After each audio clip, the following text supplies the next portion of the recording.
रखडलेल्या एसआरएस प्रकल्पांसाठी वंचित बहुजन आघाडीचा जनआक्रोश मोर्चा. वांद्रे येथील झोपडपट्टी पुनर्विकास प्राधिकरण कार्यालयावर वंचित बहुजन आघाडीच्या वतीने जनआक्रोश मोर्चा काढण्यात आला.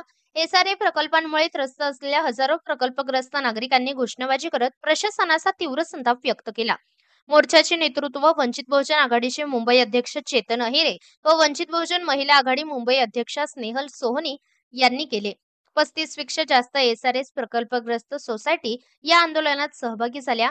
नागरिकांनी घर हक्काचा कोणी हिरावणार नाही आणि रखडलेला प्रकल्प मंजूर करा, अन्यथा एसआरएसला कुलूप लावा, अशा घोषणांनी परिसर दणाणून सोडला. मिळत नाही.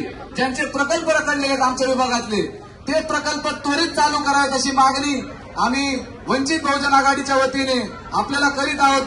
आणि लाल डोंगर यांनी विभाग 155चे जे काही प्रकल्पग्रस्त आहेत ते कायम वंचित बहुजन आघाडी आणि श्रद्धे प्रकाशदा बाळासाहेब आंबेडकर यांच्या पाठीशी खंबीरपणे उभे आहेत. आणि नक्कीच आमचे प्रश्न जे आहेत ते वंचित बहुजन आघाडीच्या वतीने आम्ही सोडून घेऊ एवढी आशा व्यक्त करतो. आणि इथले जे प्रशासक आहेत, जे सीओ कल्याणकर, त्यांना विनंती करतो, ही शेवटची विनंती समजा, अन्यथा वंचित बहुजन आघाडीचे कार्यकर्ते तुमच्या कार्यालयात घुसल्याशिवाय राहणार नाही. वंचित बहुजन आघाडीचा सर्वांना आपण सगळेजण एसआरएच्या विषयावरती जमलो. मुळात एसआरए मध्ये कल्याणकर साहेब राहतात का? किंवा मुंबईतला कुठला खासदार राहतो का एसआरए मध्ये? मुंबईतला कुठला आमदार एसआरए मध्ये राहतो का? मुंबईतला कुठला नगरसेवक एसआरए मध्ये राहतो का? तर नाही. त्याचं कारण असं आहे की यांनी आपल्याला आपल्या हक्काच्या घरामधनं उचलून एका कोंबडीच्या खुराड्यात आपल्याला टाकलेलं आहे आणि आपल्या मोकाच्या जागा बळकावलेल्या आहेत. कुर्ला विधानसभेतलं श्रमजीवी नगर या ठिकाणचं आंबेडकर भवन रस्त्यालगत होतं. आज मागच्या 4 वर्षापासून ते तोडून ठेवलेलं आहे, परंतु त्याचा कुठलाच उपाय अजूनपर्यंत झालेला नाही. टिळक नगर या ठिकाणचं 2 बुद्ध विहार आहेत, त्याचा देखील मार्ग निघाला नाही.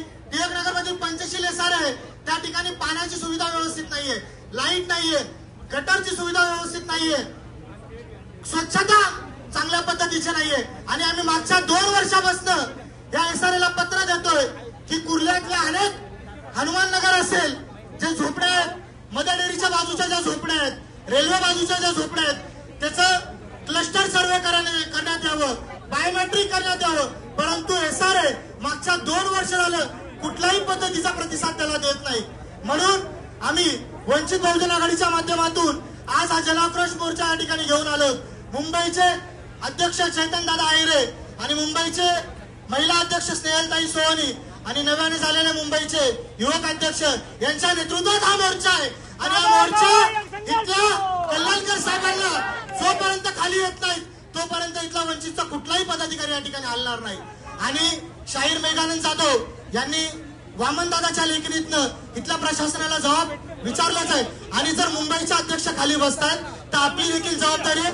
जोपर्यंत प्रशासक या ठिकाणी येत नाही तोपर्यंत आपण देखील सगळ्यांनी खाली बसायचंय.